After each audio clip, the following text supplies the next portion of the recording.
Hey, everybody, it's Ron Johnson, and this is the Ron Johnson Show on Locked On Sports Minnesota. I've heard there's over 60 to 70 quarterbacks in the transfer portal, and I'm not talking about just anybody's. I'm talking about 3, 4, 5-star quarterbacks in this transfer portal. Can everybody find a home? Is it going to be worth it? Well, the Gophers, they found a quarterback, and also the Minnesota Vikings, they're in a tie with the Packers for the playoffs. We'll talk about that next on the Ron Johnson Show. Locked On Sports Minnesota Podcasts. It's endless Minnesota Vikings talk with the diverse voices of your local experts. Now the Ron Johnson Show.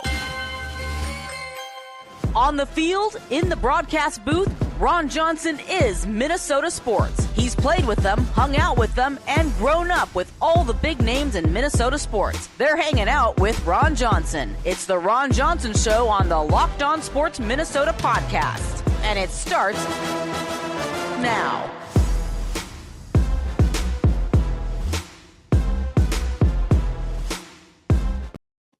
Hey, everybody, it's Ron Johnson, and this is the Ron Johnson Show on Locked On Sports Minnesota, the Locked On Podcast Network. I'm Ron Johnson. My co-host is going to be Sam Ekstrom, joining me in a minute, but I want everybody to know today's episode is brought to you by FanDuel. Make every moment more. Right now, new customers get $150 in bonus bets. Yes, that's $150. With any winning $5 money line bet, that's $150, people. If your team wins, you get the money. Why not? It's not your money. Put $5 in, take $150 of FanDuel's money. It's worth it. Visit FanDuel.com/locked on to get started. Well, like I said on today's show, we're going to talk about the 6-6 Minnesota Vikings. Should be the 8-4 Vikings, in my opinion, but we'll talk about that. We're also going to talk about the Packers. They seem to have a late resurgence. Maybe this whole Aaron Rodgers thing worked out for Jordan Love and the Packers after all. We'll talk about that because Zach Wilson is taking a stance in the NFL. And the Gophers. The Gophers have a quarterback, and Max Brosner. They got him out of the transfer portal. He's up for the FCS Heisman. Had the top stats. This is one of the best passers in the FCS. So if you're a passing team, like we know the Gophers want to be, and then you also have two great running backs. We know Darius Taylor is one. We know Jordan Newman is the other. Darius Taylor said he's coming back. You definitely want a quarterback who can sling it when you need to. I think that's what the Gophers are missing. You don't need an NFL caliber quarterback to win in college football. We've seen that over the years, but we'll talk about that as well. And then, of course, the Daily 3. But as I bring my producer to the show, Sam Ekstrom. Sam, there's a lot going on in the NFL right now. The NFC and the AFC are opposites of each other. The AFC, it's kind of up for grabs right now. I don't know if you saw that, but the records right now in the AFC, the 9-3 Dolphins, 9-3 Ravens are 1-2. You got the 8-4 Chiefs, the 8-4 Jags are 3-4. Then you got the 7-5 Steelers and the 7-5 Colts, 5-6, and then the 7-5 Browns bringing up the rear. Even the Texans on the bubble are 7-5, Sam. And then the 6-6 teams are the Broncos and the Bills. Well, when you go to the NFC, it's a little bit of a difference in the records and teams. You got the 10-2 Eagles. Clearly put themselves ahead. You got the 9-3 Niners and 9-3 Lions. That's it. Those are the three. Then you go 6-6 for the Falcons. Now that's where it gets weird because the winner of the NFC South, we know, gets the 4th spot, which everybody thinks that needs to change. Maybe it will.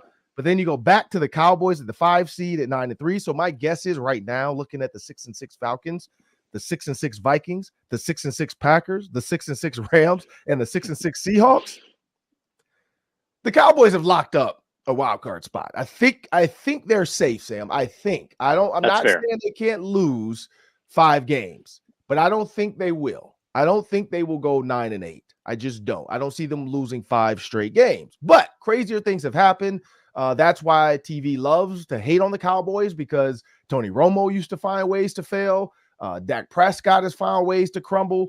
And then we saw the Zeke Elliott last play he's ever played, where he played center against the 49ers. But Sam, it's a huge difference. AFC kind of has a hierarchy all the way down. The division winners are great, and then their wild card teams are right in the mix at 7-5, all over 500.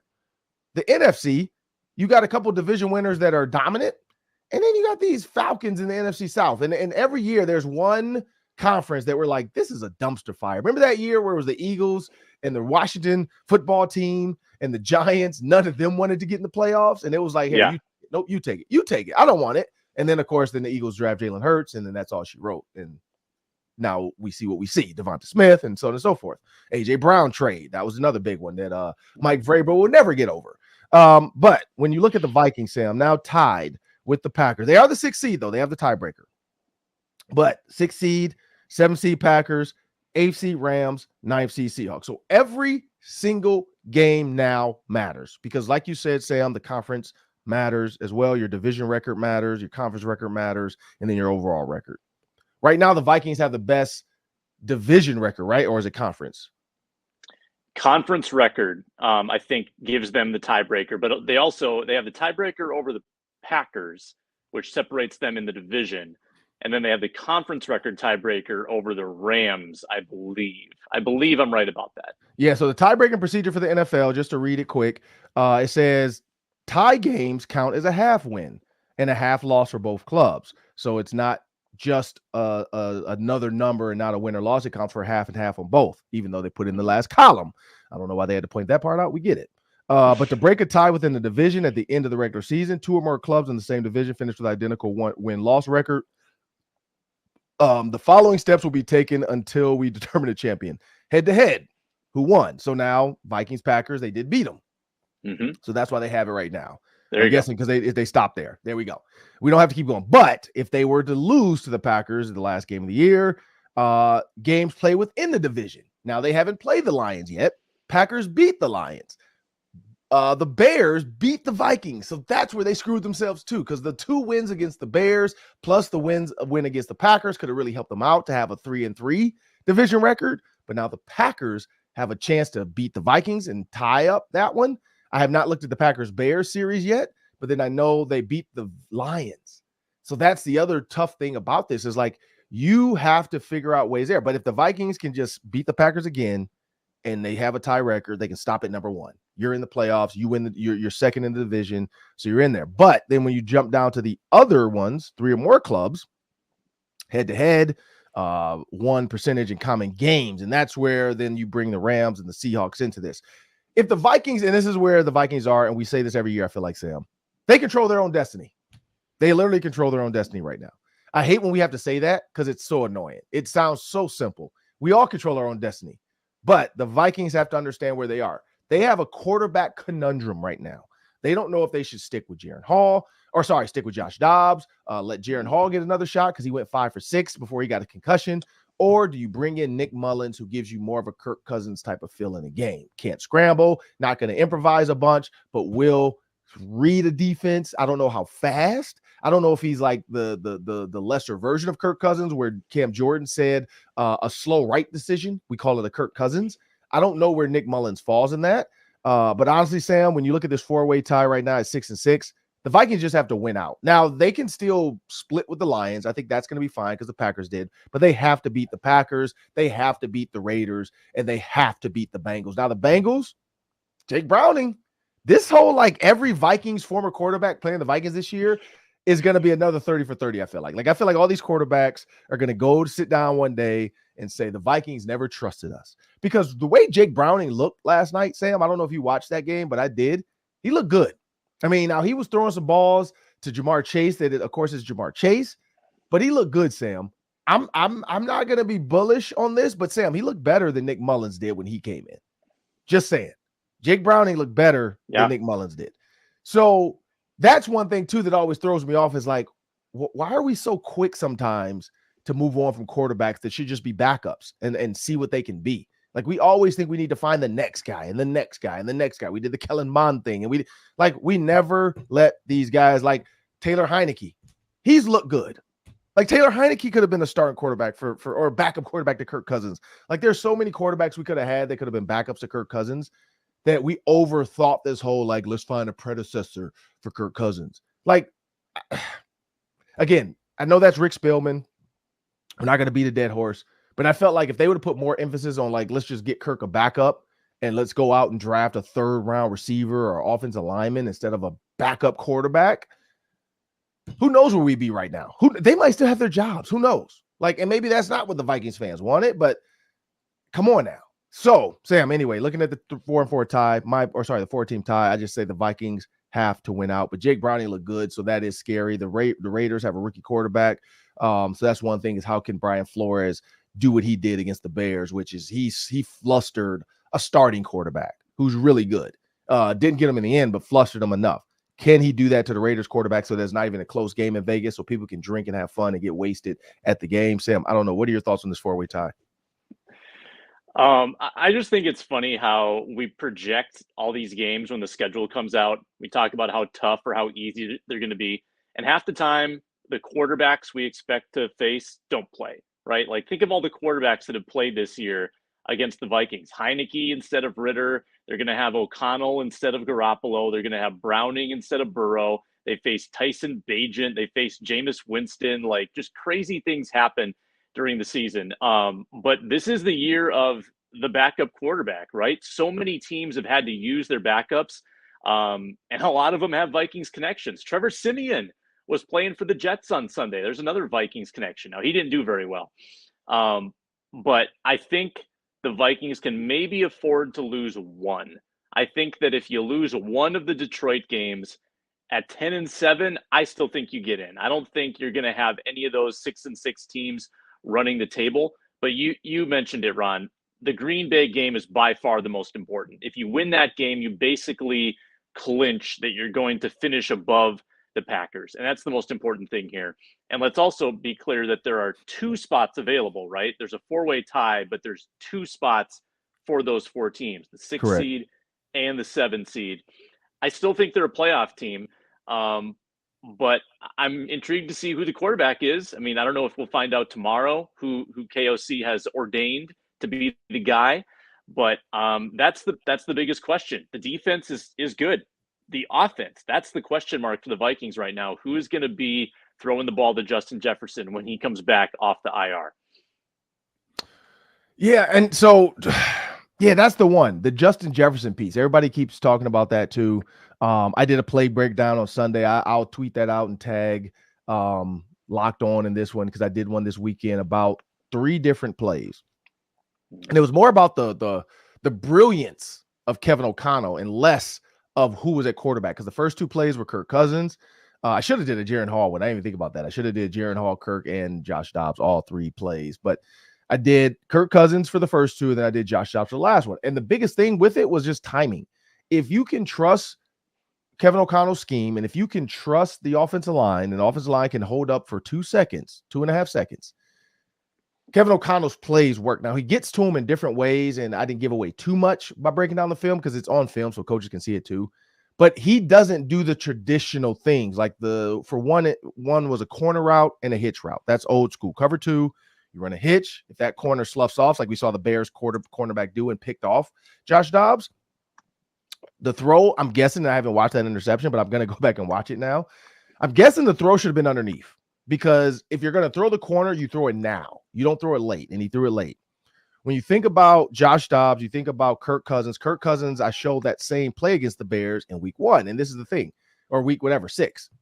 The play worked in week 6. It worked. It was a touchdown to Jordan Addison. It was a corner route touchdown. Kirk Cousins, if he throws it to the corner, it's an interception. He throws it a little bit early, stops Jordan Addison in the hole. The corner can't get back to it because it's not where he thought it was going to go. It's over to the right, to his right, and he didn't react quick enough. It's a touchdown. Josh Dobbs could have made the same throw. He could have probably stuck it in the hole versus throwing it over the top and letting the corner get to it. Now, again, it had to be a perfect ball. It would have had to be a little bit further downfield for Jordan Addison or whoever was that corner or receiver to get to it before it's picked off. That was one of his 4 interceptions. But the biggest difference is Kirk Cousins probably throws it sooner and harder, or he throws it down underneath because he sees the cornerback slipping off, because on his touchdown, he saw the cornerback slipping off, so he stuck it in the hole. Now, the throw could have been the other hitch, which is just a flat route. So he got it. The same way he got to that route was TJ Hockenson ran a shallow from the tight end spot, which now replaces what a hitch would be over there. And then Brandon Powell ran from the slot, ran basically an out route, kind of like a flat route. Nobody covered him because everybody was worried about the KJ Osborne. I don't know why, but both corner and safety miscommunicated. They were worried about KJ Osborne. Kirk Cousins misses Brandon Powell, still throws a touchdown to Jordan Addison. That's the difference in Kirk Cousins. Josh Dobbs in that same play, I don't know what we get. And I think that's where Kevin O'Connell is right now. When he's looking at those plays that he knows works, plays that he's seen Kirk Cousins throw touchdowns for, and then he sees Josh Dobbs do them, and he's either a little bit late or he's a little bit too soon.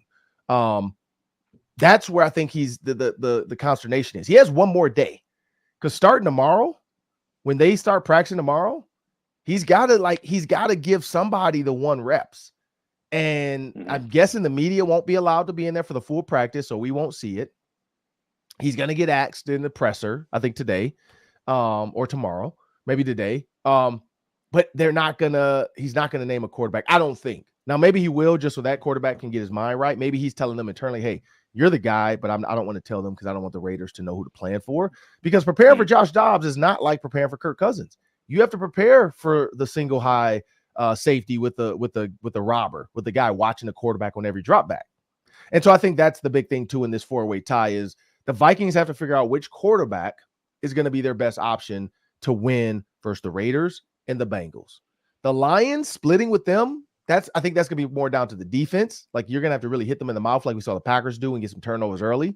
And then with the Packers, I think they can just beat the Packers. And the Packers, who did the Packers face? Because Kirk got hurt in that game. So they faced Jaron Hall, right? At the end? Yeah. Like 2 drives of Jaron Hall, and he looked a little flustered. Yeah. So the Packers haven't seen Josh Dobbs either. So that's a different beast when you're talking about a guy that can get out the pocket and run. So I don't know. We'll see who Kevin O'Connell picks, because this 4-way tie, it's not like if they had a cushion of 8-4, like I said, if they beat the Bears like they should, it was a 7-5. Now they're not even close. If they beat the Buccaneers, I hate to go back to the beginning of the season, Sam, but if they beat the Buccaneers, think about that one. Now you're 8-4. Like you should have beat the Buccaneers. Chargers. TJ Hawkinson, catch the ball. Just catch the ball. You beat the Chargers. 9-3. We're 9-3, Sam. And they're tied for the division lead. They're pushing for the NFC North Championship. And they're the last 3 games versus the Packers, Lions, Packers really matter. And it would be for the division championship. Yeah, there's so much to this, Sam, where you could sit back and say this team should be 9-3. There's no question they should be 9-3 when you think about the teams they lost to and how they lost the games. Even the 4 interception game to lose 10-12, if you told somebody, dang, I can't believe he threw 4 picks, you'd be like, man, they must have got blown out. No, they lost 10-12. Like they almost won the game. It was 10-9, and they had a chance to win this game. So that's what's even crazier about this team, to throw 4 picks and still almost a 5th pick and still win, like basically win the game up to the last, 30 seconds. So that's the other tough part. You got to win those type of games.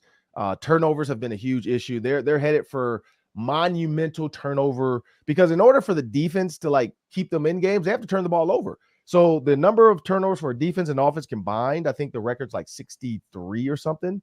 And the Vikings are like slated for 59, I think.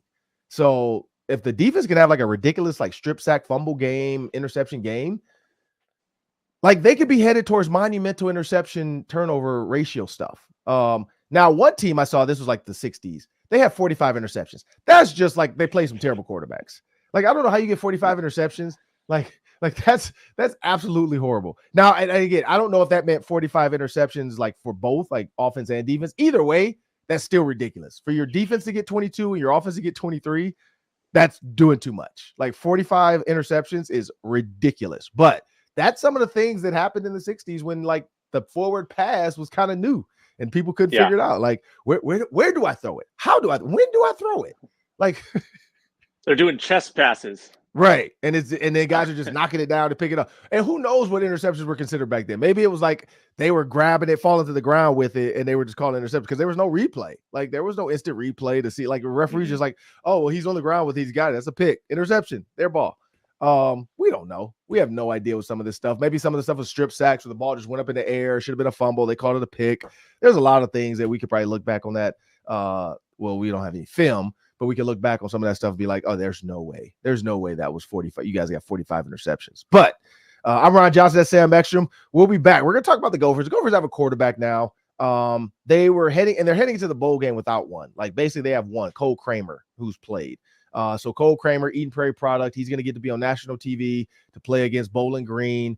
in Detroit, Michigan, my hometown, on December 26th. He'll get a shot. He's going to get a shot, which is kind of a cool thing for a senior on his last, 5th year, 6th year senior.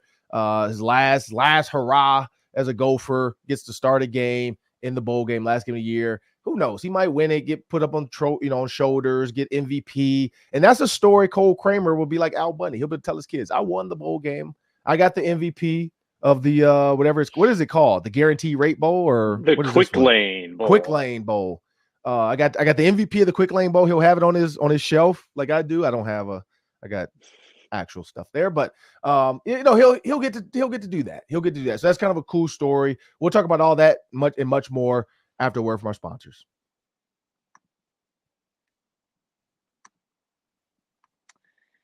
All right, as you can tell, I am not at home. I'm in a different state, the state of New York, in a hotel room. And what's special about New York is it's a FanDuel state. So right now, I have placed my $5 money line bet in order to win $150 in bonus bets. Yes, I've got $5 riding on Liverpool in Premier League action against Sheffield United this afternoon so that I can bet the NBA tonight if I win. That's the promotion at FanDuel that I'm trying to take advantage of. New customers, bet $5, get $150 in bonus bets if your $5 money line wager wins. And once I get that $150, look out. I'm going NBA spreads. I'm going NFL parlays on Sunday. And I'm going to probably find some Vikings exotic bets as well. That's at FanDuel.com/lockedon or the FanDuel Sportsbook app. Check it out today. FanDuel, an official partner of the NFL.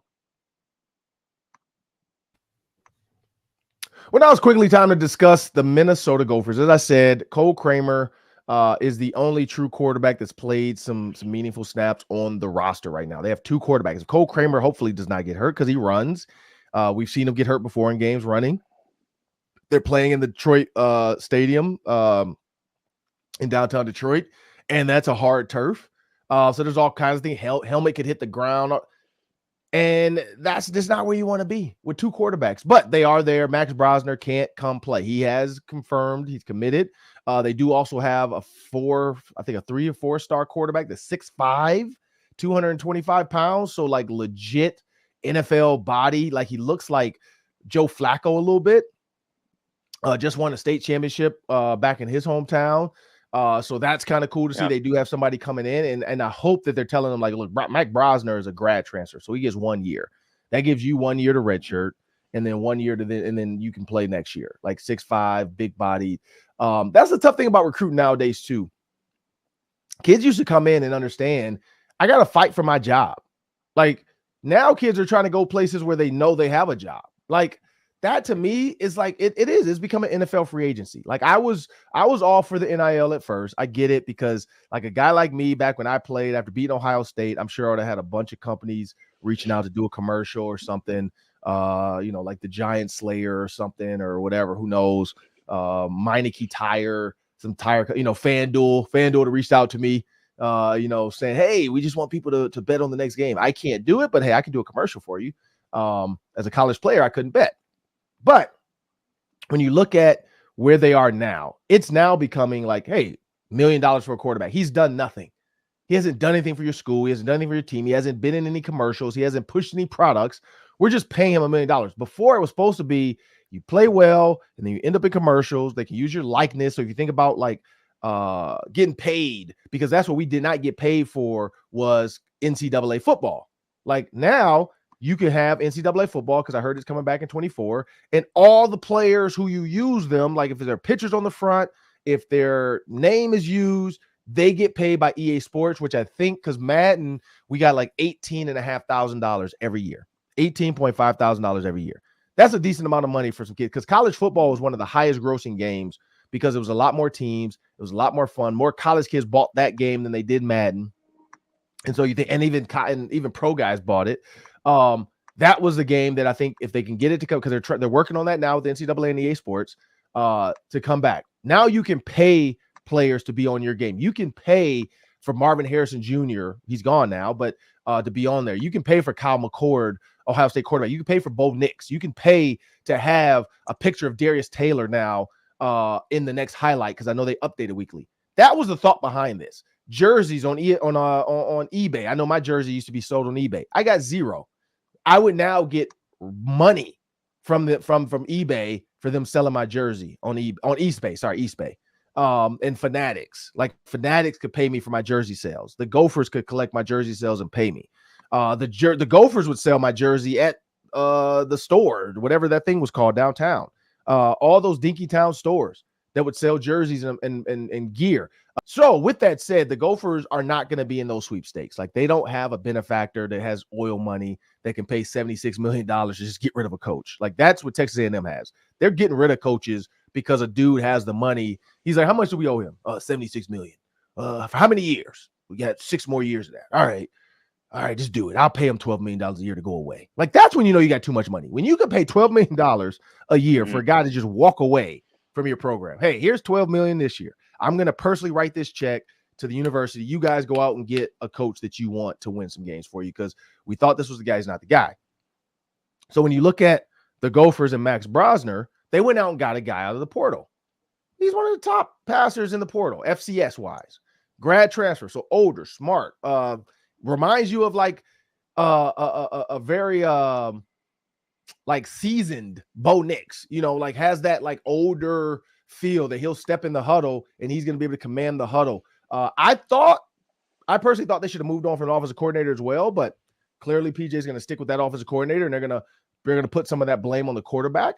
I will say there were some plays I watched and I'm like, oh, okay, if this receiver runs his route better, they win. If this quarterback if he steps up in the pocket and makes the throw, they probably win. So there are some plays, and when I say win that play, there are some plays that you can go back and say, it was drawn up pretty good. These guys just didn't execute it. So maybe that's where PJ's at as well, like when you watch the plays. But they're not going to get $1 million quarterback. There's 60 plus quarterbacks in the portal right now. There's only about 131 schools. When I do that math, there's high school kids coming out as well. People are getting screwed. High school kids are getting screwed now because the coaches are waiting to get a transfer portal guy. Like, Deion's not going out recruiting top quarterbacks. He's just going to get a guy in the portal to sit behind his son. His son's going to play one more year, and then he's done. Like, high school recruiting is going to get changed forever by this portal. I think the portal needs to have reins on it. I think it needs to be, you can transfer, but you got to sit out within conference. You got to sit out if your coach didn't leave. If it's not a hardship transfer, you got to sit out. Like, it's got to be something to it, because these guys being able to just leave and then go play the very next year, like, that's ridiculous. Like, I'm not saying don't transfer an unlimited but you lose a year. You transfer, you lose a year. You got to sit out for a year. You can't go get yourself a quarterback to win that year unless something happened, unless his coach got fired like Texas A&M, or unless the coach physically asks you to leave like Ohio State. So the school can write a letter for Kyle McCord to the NCAA to say, hey, we're letting them out too. We don't want them either. Like, that kind of stuff. Like, that's the only way I see it working. If not, grad transfer has to be the way to go, like Russell Wilson did when he went to Wisconsin from NC State. Like, you got to be able to do that. And that's, to me, where they're going too far. But the Gophers have a quarterback now, so we'll see what he's going to be. They retained Daniel Jackson. They retained Darius Taylor. Those guys came out and announced that they're staying with Minnesota. Jordan Newman sounds like, I don't think he was ever thinking about leaving, but he's going to be here too. So you return the top back in the Big Ten, the top receiver in the Big Ten, and now you give him a quarterback. Now, offensive line, we'll see how they shape up, who stays, who goes. But offensive line wise, I think they were pretty good. Now it's just, can you find some other weapons? Can you find a couple other weapons? They did offer the kid from Wisconsin, Chimera Dyke, or DK. They did offer Tyrell Henry out of Michigan State, which I just found this out. I just played with his dad in Little League football. His stepdad, nice. It was Napoleon Johnson. He and I played Little League football together. Because I reached out to his high school coach and said, hey, did he play for you? He's like, yep. He's like, you played with his dad, though, with the Raiders. I was like, oh, yeah. So I'm trying to reach out to him to see, like, hey, man, like, Minnesota, like, come over. Like, because for Michigan, Michigan State, sorry, I just think the situation there for them, nobody's really understanding what's going on with the coaches, what's going on with the program. So I think he just wants to get out of there because, some stability somewhere and some culture change, which the Gophers could be a good culture change. He's still in the Big Ten, so he'll get to go home and play Michigan State for the next 2 or 3 years. His family can watch him on the Big Ten Network. So there are some things there for Tyrell Henry that I hope he does pick the Gophers. I know he's in the portal now. And the Gophers offered him. They offered also a receiver from Purdue. So it's crazy how coaches are just offering within conference now, because you couldn't do that before. Now you can. The DN from Syracuse, I know he decommitted from Wisconsin, so maybe the Gophers can tell him, like, hey man, Josh Joyner, these guys, this defense, man, we're great. Like, you need to come over here. We're gonna win. We beat we're gonna beat Wisconsin. So we beat them 2 out of 3 times, blah blah. So there's a lot to that too, Sam. But I don't know. What do you think about Max Brosner? Yeah, I obviously like that he knows how to throw the he's proven as a thrower of the football. So are the Gophers going to play to his strengths and throw the ball more? Will they balance out the run and pass a little more? Will they become a more exciting offense? That would get me excited. And I think Brosmer's got enough of a resume to do that. I also like that he doesn't take sacks. He's got one of the lowest pressure to sack rates in FCS. That's really encouraging. He's got some mobility to him. He's decisive. As a side note, guess whose name pops up when you're looking at FCS football stats? A name that we haven't heard in a while, Zach Annexstad. Remember him? Yep, I saw that. For Illinois State. Yeah, he's in the top 10 in some stuff. Yep, another former Gopher. But I'm excited. I'm excited that they kind of got a guy so quickly who can light it up. And like you said, they've got the commit who can sit behind him for a year and maybe take over after that. So now there's a plan. There's a plan at quarterback. I like this more than just running it back with Athan and hoping that he improves. I hope he lands somewhere and has success, but I'm more excited about this direction. Yeah, and I think I like what you said too. The fact that he's a passer, we do know this. They want to be a vertical, horizontal passing threat type of team. Like, they want to attack with the pass as well. There were times where they were 3rd and 4, and they just didn't have a legit feel that Athan could make that throw. And so people were questioning some of the play calls. 3rd and 5, 3rd and 6, they're like, why are you running a draw? Throw the ball, go get the first down. Now, there were some throws. Again, the tight end, Brevin Spanford, dropped him. You could look at where Daniel Jackson was kind of the one consistent passing piece to that offense.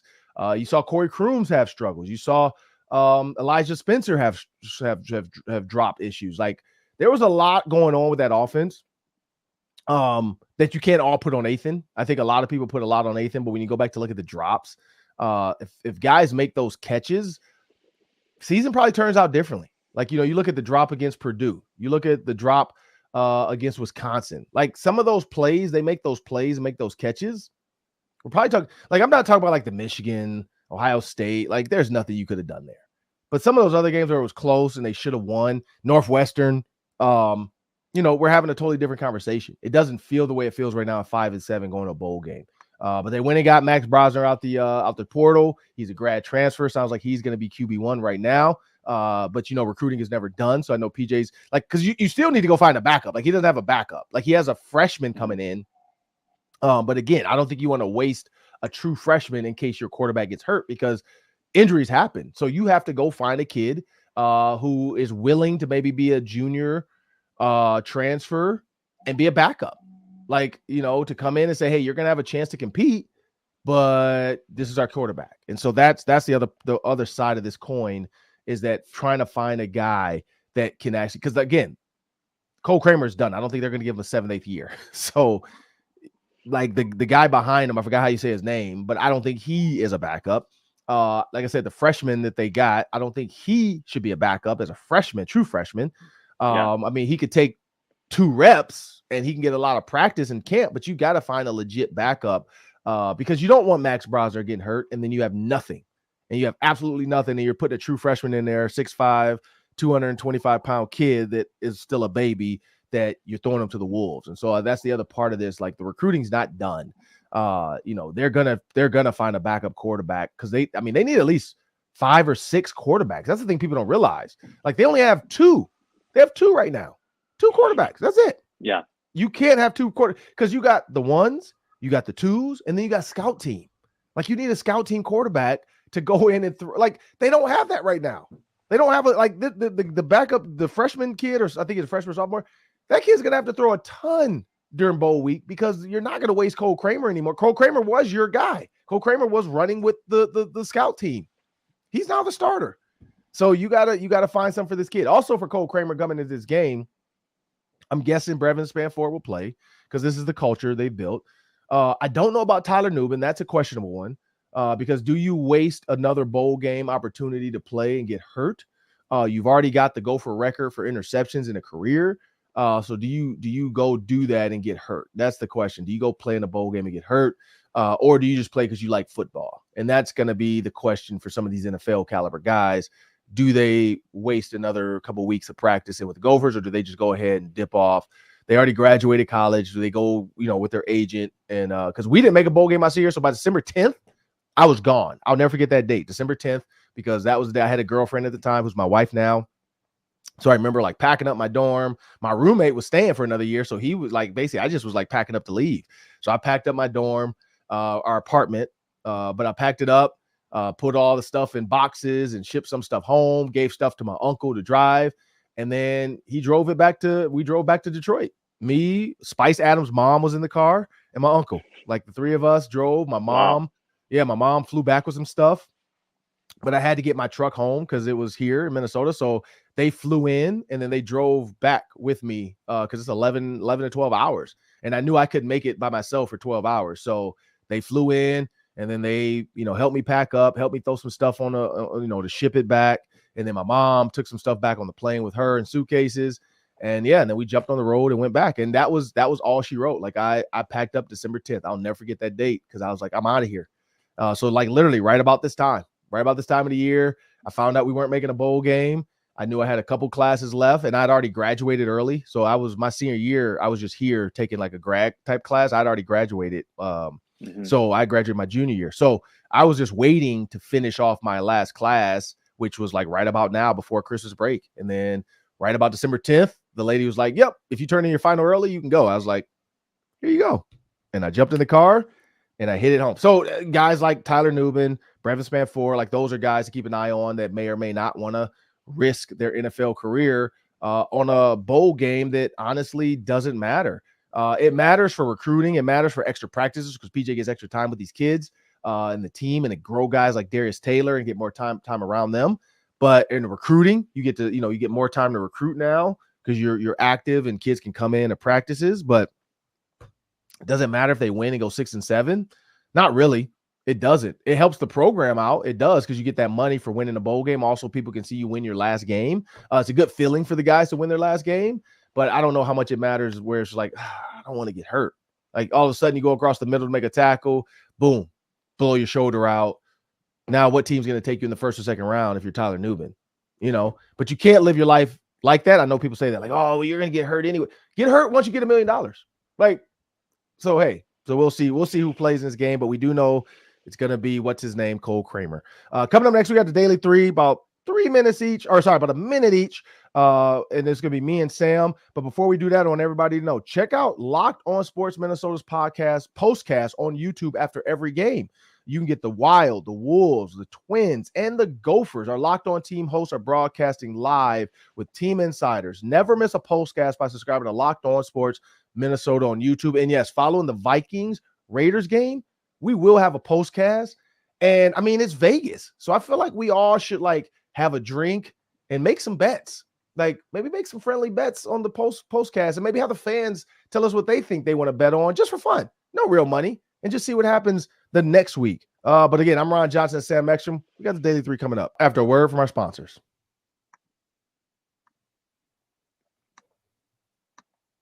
Today's show is brought to you in part by Jase Medical. And I know that we talk a lot about sports on this show and it's all fun and games, but there's some crazy realities of life and you want to be prepared for them. According to the FDA, pharmacies are running out of antibiotics like amoxicillin in the middle of the worst flu season in over a decade. That is some scary stuff. And it can be a helpless feeling. Like you have a kid that gets sick and supply chain issues prevent you from getting the care that you need.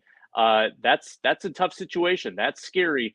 Thankfully, we'll be okay because of Jase Medical and the Jase Case, which is packed with 5 different antibiotics to treat a long list of bacterial illnesses, including UTIs, respiratory infections, sinusitis, skin infections, and others. This stuff could happen to any of us, and you want to be prepared and have that peace of mind. So go to jasemedical.com, complete your physician encounter. It'll be reviewed by a board-certified physician. Your medications will be dispensed by a licensed pharmacy at a fraction of the regular cost. It's never been more important to be prepared. Go to jasemedical.com. Use offer code LOCKEDON. Get $20 off your order at jasemedical.com. Well, take it away, Sam. Daily 3. We'll take about a minute each today. All right. Sunday Night Football. Packers beat the Chiefs. Jordan Love suddenly has Green Bay playing well. Justin Fields just beat the Vikings last Monday. Which quarterback situation, Ron, would you want long-term right now? Fields and the Bears or Love and the Packers? Love and the Packers. Not even a question to it. I just feel like Justin Fields, unless they switch up the coordinator and somebody willing to really use his ability. When you watch, again, watching Jalen Hurts, even though they got absolutely murdered by the 49ers, watching Jalen Hurts, it feels like the offense is geared towards what he does best, where it feels like Justin Fields sometimes doesn't. Jordan Love, on the other hand, they're doing a great job of putting him in situations. I mean, that I think it was 4th and 1 or 3rd and 1. He threw like a go route. I think it was 4th and 1. He throws a go route, like to Romeo Doubs, versus just throwing it to the running back, dumping it off. Like, that's Aaron Rodgers type stuff. That's having trust in your quarterback to say 4th and 1, let's go deep. And they had 4 DBs back there, and he still completed that. I partly blame the defense too, because I'm like, how are all 4 of you back here and for the Chiefs, and none of you are close enough to even just knock the ball down? Like, it was, guys were like pointing at other guys, like, are you going to take it? Are you going to take it? Because it looked like a punt. And so I like Jordan Love. I like Jordan Love because the Packers have a run game. Now, we do know guys have been hurt, but if they had their healthy running backs, my guess is they're going to go get a tight end in the draft. That team, and the defense is good. The defense has some weapons. Like, they have some pieces, Devondre Campbell and a lot of those guys. Like, they have some tough pieces to that defense. And that offense, again, that's a Kyle Shanahan, Matt LaFleur, Sean McVay type of offense. Like, if Jordan Love can figure it out, which it seems like he has, which, to my point, maybe sitting behind quarterbacks for 2 or 3 years as a rookie is a way to do it, because Jordan Love is starting to figure it out now. Like, I don't think if Jordan Love came in and started right away, if Aaron Rodgers had got his way and got out of there earlier, I don't think Jordan Love's as good as he is. But he got to sit behind Aaron Rodgers, and now look what they have. So I like Jordan Love over Justin Fields. What do you think? Yeah, I would take Love as well. More upside, better situation, better coach in Green Bay. But they also have to pay him like this offseason. And I don't know if we're sure that he's legit yet. I think he's had flashes. It's been a good 2 weeks. But they might have to commit money to him now. I mean, 4 years in, going into a contract year, you don't want him to be a lame duck quarterback. I think you probably have to pay him. And that's a big gamble on someone who doesn't have that much of a track record. So it's still a little dicey. But I would take Jordan Love over Justin Fields. Timberwolves, best record in the NBA, Ron, at 15-4. They face the Spurs this week, who've lost 14 in a row, by the way. The Grizzlies without Ja Morant, and the Pelicans, who actually are making a run right now in the NBA in-season tournament. Can the Wolves go 3-0 this week, Ron?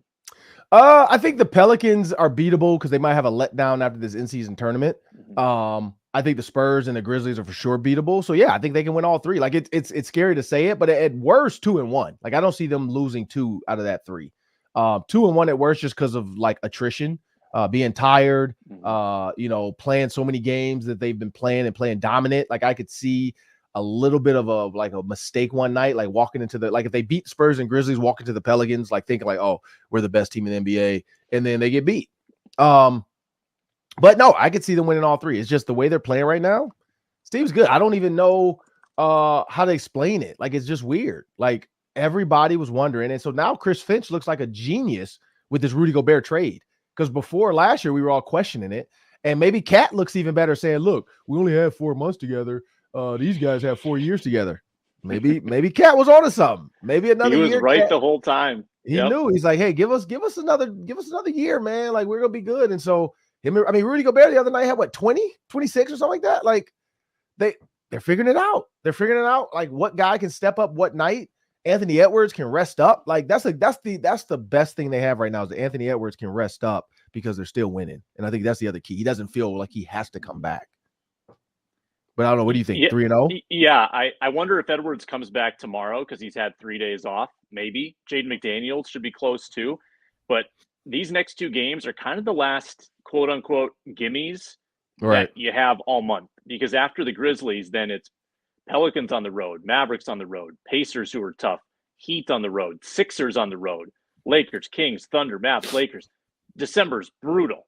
So get the wins now. And then if you have a stretch where you go 500 over a course of 10 games, that's fine because you're so far above 500 right now. They're in a great spot, getting healthier, hopefully. So I think they go 3-0 this week. I think they keep – I think they stay hot, especially if they get Edwards back. Last one, Nikola Jokic currently leads the NBA, Ron, in points, rebounds, and assists. Can he win the Triple Crown and lead every category? The way the Nuggets have been playing, yes, because now they're forcing it almost, I feel like, at points. They're forcing it to him because of the lack of success they've been having. Like when you come off a championship, and we know this, it's hard to repeat, but when you come off of a championship win, you expect like everybody to just kind of bow down. And I think they were thinking like, oh, here we go. We're going to run through this. And they're not running through the NBA. Like the Nuggets lost to the Timberwolves. The Nuggets, are losing. And so they're not getting the success. So how do you get out of that? Or how do you get back on that track? You give the ball to your guy. You let your guy start the offense. You let your guy get everything going. And I think Nikola Jokic, the big thing, right now, like you said, 29 points, 12.8 rebounds, 9. I mean, he's almost averaging a triple-double. Like he's almost averaging a triple-double with 9 assists, 9.8 assists. So, yes, I think he can. Will he? That I don't know. That's gonna be like, we'll see how it goes down the stretch. But yeah, I think he could, because the guys like LeBron right now, KD, you're not getting your usual suspects of like dominant scorers. And I think KD and Devin Booker, because they have to split the time. You look at Kawhi in that group, they have to split the balls there. Normally it would be James Harden might be the lead scorer of the league, but who just said that? PJ Tucker just said there's not enough balls in the world to help our team out right now. Like PJ Tucker has had 0, 0, 0, and 0 the last like 13 games or 9 games because all the other 3 have to touch the ball. Every time they come down the court, one of those 3 have to touch the ball. Like it has to be one of them because there's not enough balls for Kawhi, Paul George, and James Harden. So it's okay to have a big 3. That's why I like the Timberwolves big 3. Because you have a ball dominant guy and then you have 2 bigs. I think that actually works. You could have a forward, a guard, and a center, but to have 3 guards like that, 3 big guards, I just don't see it. And I think that's the other issue is KD is not a big guard. That's why, or he's more of a forward, and that's why that worked with the Warriors, because Clay is willing to be an off-ball guy. Like Clay's like, look, I don't have to shoot. I'll shoot when you want to give me the ball. But yeah, no, I think Nikola Jokic could do it, but I don't know if he will. I don't know. What do you think? I think it's pretty hard to maintain points and assists because if you're assisting, you're not scoring. Right. And Murray's been out, and if he gets back, then he's going to carry some of the scoring load too. So I don't know if he wins the Triple Crown, but he is a freak of nature. And that's the scary team in the West. Even though they've been losing a little more lately, I still think that's the squad that you might face in the Western Finals if the Wolves keep this up. So keep an eye on Denver because that's your competition. Those are the champs. Yeah, because, I mean, honestly, too, I think Joel Embiid is going to run away a little bit with this points thing, too, when you think about him. Like, that's going to be the problem with Jokic is I don't know if he can keep up with Joel because Joel doesn't have James Harden anymore. And I think that's the other key. When he got rid of Harden, he realized, like, look, I can go out, I can go get 30 a night. Like, I don't have a guy. Like, I mean, he even said in his presser, like, James, we gave the ball every time. What are you talking about? Like, you don't have that with Maxey. Maxey's not crying for the ball. But that'll do it for us today on the Ron Johnson Show. I'm Ron Johnson. That's Sam Ekstrom. Make sure you guys find Locked On Sports Minnesota 24/7 on the YouTube live stream for your favorite Minnesota sports shows around the clock. It's Vikings, Wild, Wolves, Twins, and Gophers all hours of the day. Thank you. Have a great week, people.